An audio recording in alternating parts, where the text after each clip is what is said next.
പുതിയ ബീഹാർ നിയമസഭയിൽ മേൽജാതിക്കാർക്ക് വ്യക്തമായ മേധാവിത്വം.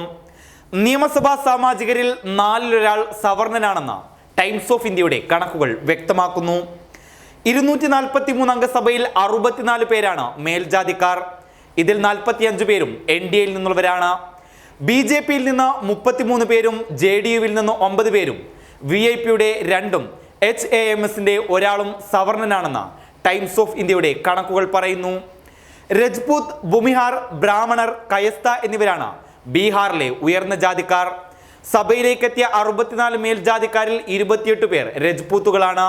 21 ഭൂമിഹാറുകളും 12 ബ്രാഹ്മണരും 3 കയസ്ഥരുമാണുള്ളത്.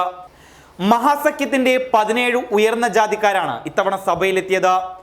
കോൺഗ്രസിനും RJDക്കും 8 വീതവും CPIയിൽ നിന്ന് 1 സഭയിലേക്ക് എത്തിയത്. LJPയുടെ ഏകാംഗം രാജ്കുമാർ സിംഗും സ്വതന്ത്രൻ സുമിത് കുമാർ സിംഗും മേൽജാതിയാണ്. 2015 52 മേൽജാതിക്കാർ മാത്രമാണ് സഭയിലുണ്ടായിരുന്നത്. ഇത്തവണ അത് 12% വർധനവാണ് ഉണ്ടാക്കിയത്. 2015 20 മേൽജാതി സാമാജികർ രജ്പൂത് വിഭാഗത്തിൽ നിന്നുള്ളവരായിരുന്നു.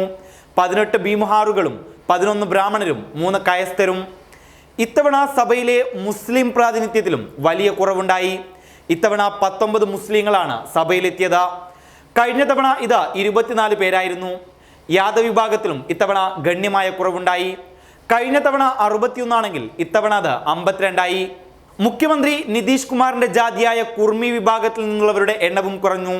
12 നിന്ന് ഇത് 9 കൊയ്രി സമുദായ പ്രാതിനിധ്യവും 20 നിന്ന് 16 കുറഞ്ഞിട്ടുണ്ട്.